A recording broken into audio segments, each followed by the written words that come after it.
The heavy oak doors groaned shut behind me, sealing off the laughter and clinking glass of the dining hall. I stepped into the grand foyer I had polished for years, where marble floors gleamed beneath the chandelier's soft golden light. It was beautiful, coldly so, like a museum of someone else's wealth. "Isabella!" His voice cut through the hallway like a lash. I turned, jaw clenched. James Davenport. He strode toward me, wineglass in hand, his silk tie stained deep crimson with Cabernet. A tie I had laundered too many times to count, along with the rest of his curated, careless life. To him, I was just background, a servant, an afterthought. "You useless idiot!" he snapped, loud enough for the laughter behind him to pause. "I ask for one thing. One. And you can't even do that right?" Eyes turned. Bankers, lawyers, men with hands too soft for labor, watched with amused detachment, sipping vintage wine as they waited for the next blow. James scoffed. "I pay you, don't I? Then do what you're told. That's what you're here for. Scrub my floors, pour my drinks, wipe my messes." I didn't flinch. Not this time. My fingers curled into fists at my sides. "Not yet, Isabella. Not here." He didn't know. For 6 years I had absorbed his arrogance, his insults, his complete indifference to the human beings who served him. He didn't know the truth, not because I hid it, but because he never thought to ask. This estate didn't belong to him. It belonged to me. And tonight, he'd finally handed me the excuse I needed to take it back. I breathed slowly, held the silence. Then, "My apologies, Mr. Davenport," I said evenly. "What would you like me to do?" He rolled his eyes. "What do you think? Clean it." He jabbed at the wine stain like it was a national crisis. "And hurry up." I lowered my gaze, reaching into my apron for a cloth. As I dabbed the silk, he muttered just loud enough for the room to hear. "Pathetic." Laughter drifted from the dining room like smoke, soft, poisonous. I didn't react, but I memorized every face. They would all remember tonight. The night James Davenport fell. He didn't notice the small metal glint between my fingers. A key, indistinguishable from the one on his ring. My key. The master key. He'd never questioned it. Never questioned me. After wiping the last drop of wine, he turned his back, sauntering toward his audience. I bowed slightly, excused myself, and slipped down the hallway I knew better than anyone. Past the velvet-draped study where I had once read as a girl. Past the grand piano I used to play under my mother's gaze. Past the mirror where she adjusted her pearls before stepping into the world like a queen. He thought he was born to this life, but he was just squatting in someone else's history. The house had never been his. It had always been mine. In the quiet of the servants' quarters, the room I'd allowed myself to shrink into, I pulled open the drawer beneath my small wooden desk. A single envelope sat there, waiting. Inside, the final document, signed, stamped, an eviction notice. The grandfather clock chimed midnight. In the soft glow of the desk lamp, my reflection flickered in the window above. Not the servant he thought he knew, but the heir he never saw coming. Years of planning, years of silence. And tonight, he had given me everything I needed with one final public humiliation. Tomorrow, James Davenport would wake up in a palace he no longer owned. By dusk, he'd be gone. The cost of arrogance, unpaid for too long. I folded the letter, sealed the envelope, and smiled. He had no idea what was coming. I ran my fingers along the edge of the envelope, tracing the weight of everything it carried. Years of silence, humiliation, and carefully plotted retribution. The eviction notice was real. This was happening. For 6 years, I had scrubbed the marble floors of my home. I had dusted the chandeliers my grandmother once chose by candlelight, polished the banisters my father slid down as a boy. And through it all, I had endured James Davenport's voice, barking orders like a monarch among peasants. I swallowed my pride. Let him believe he ruled over me. But there was a reason for every indignity I endured. My family built this mansion over a century ago, a living monument to legacy. But wealth, I learned too young, doesn't shield you from ruin. When my parents died suddenly in that wreck, the vultures came in droves. Debt collectors, corrupt partners, faceless banks. I was barely 22, still grieving, still drowning in legal chaos. By the time the storm passed, the estate was lost, seized, sold to cover debts that were never ours. And who bought it? James Davenport, senior, a man who wore his smile like a weapon. He knew what he was doing, preying on my grief, my inexperience, promising to preserve the estate, only to strip it bare the moment ink dried on the deed. The art? Sold. The library? Gutted. Every relic of my family's soul auctioned off like junk. Then he died and left it all to his unworthy heir. James Davenport III, a spoiled son of privilege, a man who saw heritage as decoration and people as props. He turned my childhood home into a trophy, a stage for his shallow parties where power oozed from champagne bottles and legacy meant nothing. I could have fought then, but I knew who I was dealing with. James would have torched the estate before giving it back. So I waited. He didn't recognize me when I applied. To him, I was just another servant, another nameless woman in an apron. And for 6 years, I played the part to perfection. I cleaned, I listened. I memorized every careless document he left behind, every contract, every loan, every financial misstep. I copied them all. I watched the cracks grow, until now. I slid the eviction notice into its envelope, sealing it with calm finality. I didn't just own this house in writing. I owned it in history, in blood. What James never knew was that his father's acquisition had been legally flimsy at best, anchored in a fraudulent loophole I had spent years dismantling. And James himself, he never read the fine print. He spent millions he didn't have on failed ventures and hollow extravagance. The estate was collateral on loans he never repaid. And last month, the bank sold that debt. To me. James Davenport no longer owned this house. He was a squatter in the ruins of his own arrogance. I closed my eyes and thought of my parents. Would they be proud? Maybe. Maybe not. Some say revenge is a poison, that justice should be left to fate. But this wasn't revenge. This was reclamation. He stole my home, my dignity, my family's legacy, and treated me like dust beneath his shoes. Now he would know what it felt like to lose everything. The morning sun cast a soft, golden light across the mansion's polished floors as I walked through its halls, for the last time as a housekeeper.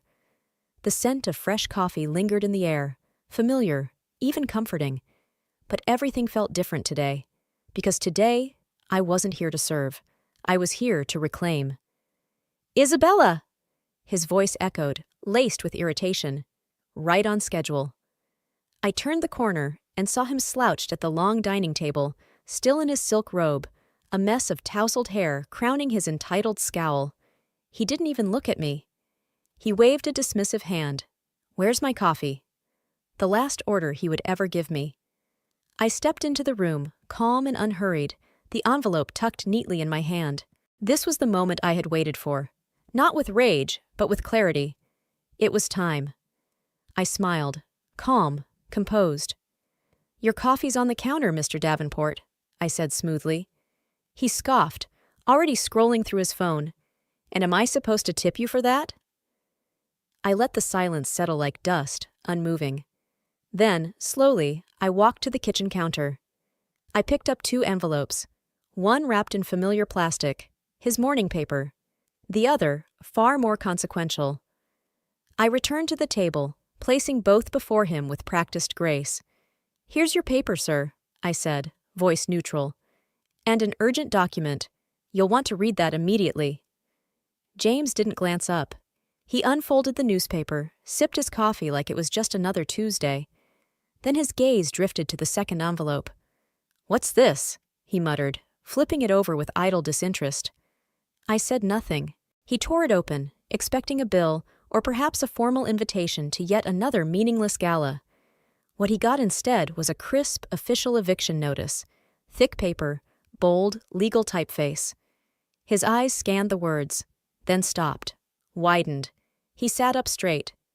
"What the hell is this?" I tilted my head slightly, feigning surprise. "Oh, that? It's a legal document confirming a change in property ownership. As of today, your lease is terminated." I met his eyes. You have 24 hours to vacate the premises." His mouth opened, then closed. A flicker of disbelief danced across his face as he blinked rapidly, like trying to erase a dream. Then he laughed. Short, sharp, incredulous. "This is a joke," he barked. "Right? You're joking. Ha! Very funny. Now go get my breakfast." I didn't move. My smile didn't falter. "Mr. Davenport," I said, steady and measured, "I strongly suggest you read the fine print. Because this house—" I placed my hand gently on the polished table. "Is mine now." He snatched the papers again, fingers trembling as they gripped the document.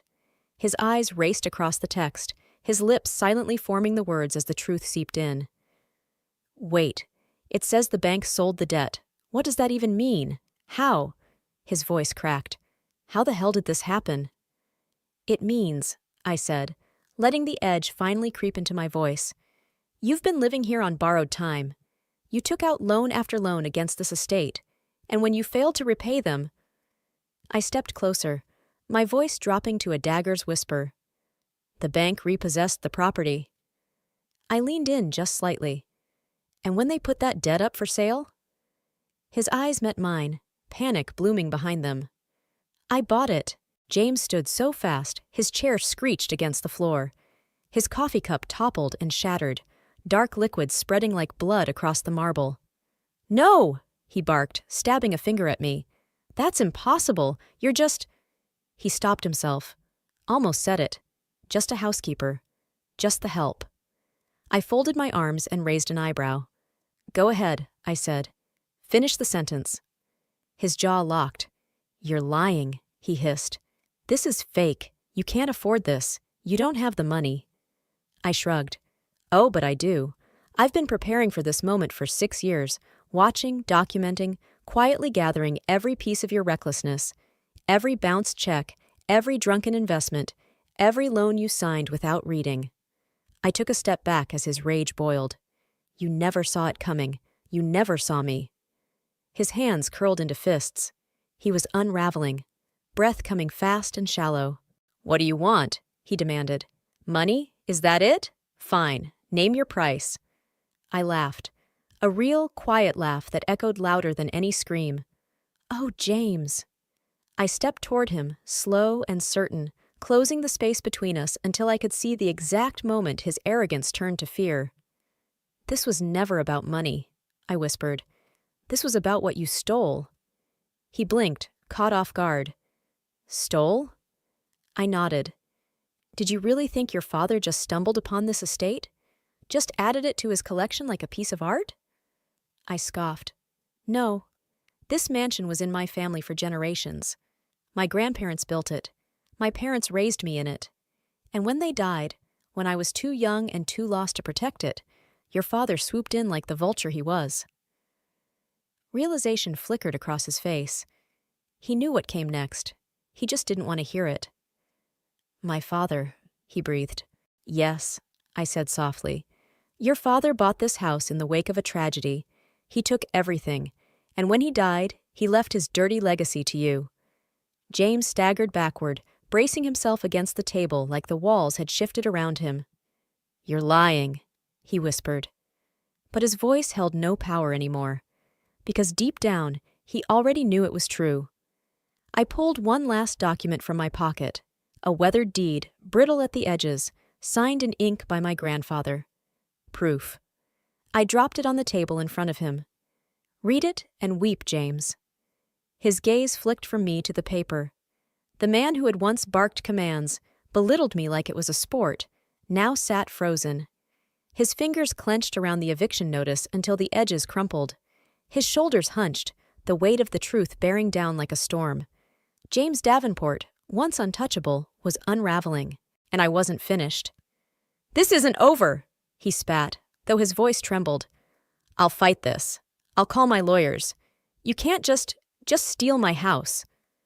I raised an eyebrow, amused. "Your house?" I repeated, letting out a slow, dry laugh. "You mean my house? The one your father stole from my family?" His nostrils flared. "You think you're clever, don't you?" he sneered. "Maybe you gamed the system, found some stupid loophole, but I'm not leaving. You hear me? You can't just toss me out like some stray."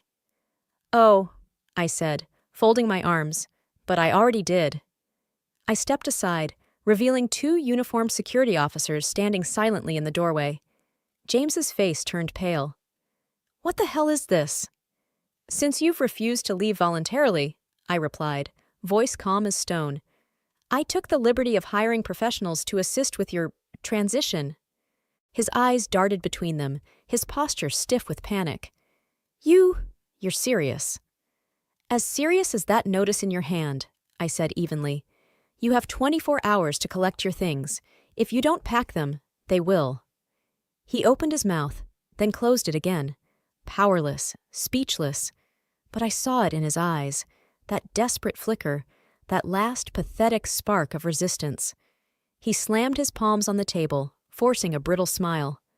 "Let's talk, Isabella," he said suddenly, his voice straining toward charm. "We're both business-minded people. We can make a deal." I sighed. "A deal?" "Yes." He straightened, pretending like he still held the reins. "I'll buy the house back. Double what you paid. No, triple." He chuckled, like money could still solve everything. I shook my head slowly. "Not interested." His smile cracked. "Come on, Isabella. Be reasonable." That word. Reasonable. The one men like him only discovered when they lost control. I stepped forward, leaned my palms on the table, and looked him dead in the eye. "Did you ever offer to be reasonable with me?" I asked, voice cold enough to sting. He swallowed hard. "For 6 years I scrubbed the floors of this house, my house, while you mocked me, humiliated me, called me garbage in front of your guests." His jaw clenched. "And now that you're finally losing everything, you want to negotiate?" I let out a short, humorless laugh. "That's cute." He tried to speak, but I cut him off. "You don't have anything I want, James. Nothing you could offer would ever be enough to make up for what you did." I leaned in, my voice dropping to a whisper. "I'm not here to bargain. I'm here to take back what's mine." He turned sharply toward the security guards, panic rising in his throat. "You can't let her do this," he snapped. I'll call the police. I'll have her arrested." One of the guards, built like a tank, raised an eyebrow. Calm, unshaken. "Sir," he said, voice firm, "she is the legal owner of this property. If anyone should be calling the police, it's her." James looked at me, then at them, then back again. There was nothing left to reach for. No loophole, no inheritance, no power, just a broken man in a house that no longer belonged to him. "You're a vindictive little—" I raised a hand. "Careful, James," I said softly. "You don't want your last words in this house to be something you'll regret." Silence, heavy, suffocating. Finally, his shoulders dropped. He sank into the chair, deflated. His face, ashen, hollow. "What do you want from me?" he whispered, voice barely audible. I looked at him, this man who once strutted through my family's legacy like a king, and I said the only thing left to say. "Nothing." "I just want you gone," I said simply. Then I turned to the security team. "Make sure he's packed and out of the house by morning," I instructed. I looked back at James, locking eyes with the man who had spent years pretending I didn't exist. "And if he tries to damage anything on the way out, escort him off the property. Immediately." The guards nodded. James didn't argue. He couldn't. For the first time in his life, something had been taken from him, and there was nothing he could do about it. I turned to leave. My work here was done. But just before I reached the door, I glanced back one last time. He was still in the chair, hands gripping the eviction notice like it might rewrite itself if he stared hard enough. His eyes were hollow, his face slack. "Enjoy your last night here, James," I said quietly, because tomorrow he would wake up to a new reality, one where he had nothing, and I had everything. By sunrise, he was gone.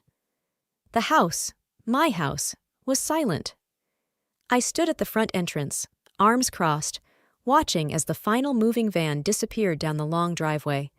The estate, once bloated with his arrogance, was quiet for the first time in years. Peaceful. And now, truly mine. I stepped through the double doors and into my home. The air felt lighter. The walls no longer braced for his rage. Gone were the soulless furnishings and hollow symbols of wealth, the overpriced art, the designer furniture that never belonged. This house, built with legacy and love, was no longer just a structure. It was a memory restored. I ran my hand along the oak banister, the same one I used to slide down as a child. I could still hear echoes, my mother's laughter from the sitting room, my father's steady voice echoing through the halls. This was where I belonged. And while I reclaimed what was mine, James Davenport was facing something entirely new: failure. It wasn't just personal, it was public. By the time he opened his eyes in whatever penthouse he still clung to, the headlines were everywhere. Davenport heir evicted. Legal loophole or fatal mistake. Legacy lost. Former housekeeper becomes mansion's owner power shift at Davenport Enterprises. Is the empire crumbling? The last one was my favorite. James had always lived for perception. He thrived on being seen, respected, feared, envied. But now? Now he was the cautionary tale. I wasn't surprised when my phone rang that afternoon. His name flashed on the screen. I let it ring. Once, twice, 3 times. Then, I answered. "Isabella," he said. His voice was low, hoarse. I said nothing. The silence stretched. I let him sit in it. I may have reacted badly yesterday," he began, fishing for dignity. I smiled. "Did you?" He hesitated. "I want to meet," he said finally. "Just to talk. No fighting, no insults. A real conversation." I looked out across the lawn, the trees swaying gently in the breeze. "I don't think so," I said. He scoffed. "Come on, Isabella. You can't seriously be this petty. What do you want? Do you want to watch me suffer?" I considered it. "No," I said calmly. "I don't care about your suffering, James. I only care about one thing." "And what's that?" he snapped. "That you never step foot in this house again." Silence. Then his voice twisted, bitter. "You think you've won?" "I'm not playing a game," I said, voice steady. "I already won. You just haven't accepted it yet." He exhaled sharply. "You're going to regret this." I laughed quietly. "Oh, James," I said gently, "I've never been more certain of anything in my life." And I ended the call. James had lost his home. But that was only the beginning. The scandal spread like wildfire. Investors pulled out. Former allies turned distant. Even his father's oldest partners started to ask hard questions. The man who once strutted through boardrooms was now a liability. And me, I was finally free. That evening, I stood on the balcony of my estate, glass of wine in hand, the horizon glowing amber in the setting sun. For the first time in years, I could breathe. No more swallowing my pride. No more shrinking into shadows. This house had once been stolen. Now it was restored. Not just the property, but the legacy, the dignity, the name. This wasn't just the end of James Davenport's reign. It was the beginning of mine. And for once, the silence didn't feel like loss. It felt like home. I used to think revenge would feel like fire, hot, consuming, explosive. I thought it would come with shouts and slamming doors and triumphant declarations. But standing there, high above the city, the wind cool against my skin, it didn't feel like fury at all. It felt like peace. James had spent years taking from others power, dignity, opportunity. Now, for the first time, he was learning what it meant to lose. And I had nothing left to say to him. James Davenport had always believed in one thing: invincibility. His wealth protected him. His family name paved his path. His arrogance convinced him that no matter how many people he stepped over, he'd always come out on top. But now, he was drowning. And no one was reaching out to save him. It had been 2 weeks since the eviction. Since that last phone call where he tried to bargain, then beg, then threaten. I hadn't heard from him since. But I'd kept an eye on him. Not out of concern. Out of curiosity. His unraveling came faster than even I expected. His penthouse, once a shining symbol of opulence, was now under siege. Paparazzi swarming the entrance, reporters demanding statements. Davenport Enterprises was crumbling. His investors were fleeing. His board was restless. And worst of all, the friends, the ones who laughed at his jokes while I scrubbed the floors, had vanished. That's the thing about being on top. Everyone wants to know you until you fall. Then they act like they never knew you at all. He was clinging to one last branch, his company, the final thing standing between him and oblivion. But what he didn't know? His board had already voted. They were cutting him loose. I didn't need to seek James out. He came to me. I was in the study, my study, when my assistant knocked gently. "Miss Isabella, you have a visitor." I didn't ask who. I already knew. He stood in the grand entrance like a ghost of the man he once was. No tailored suit, no smug posture, just exhaustion etched into every feature. Dark circles, disheveled hair, wrinkled shirt. He had aged a decade in 2 weeks. James Davenport looked like a man who had finally been stripped bare. I walked toward him, measured and steady. My heels echoed through the hall like punctuation. "James," I said, voice smooth, "to what do I owe the pleasure?" He exhaled, rubbed a shaking hand through his hair. "I need your help."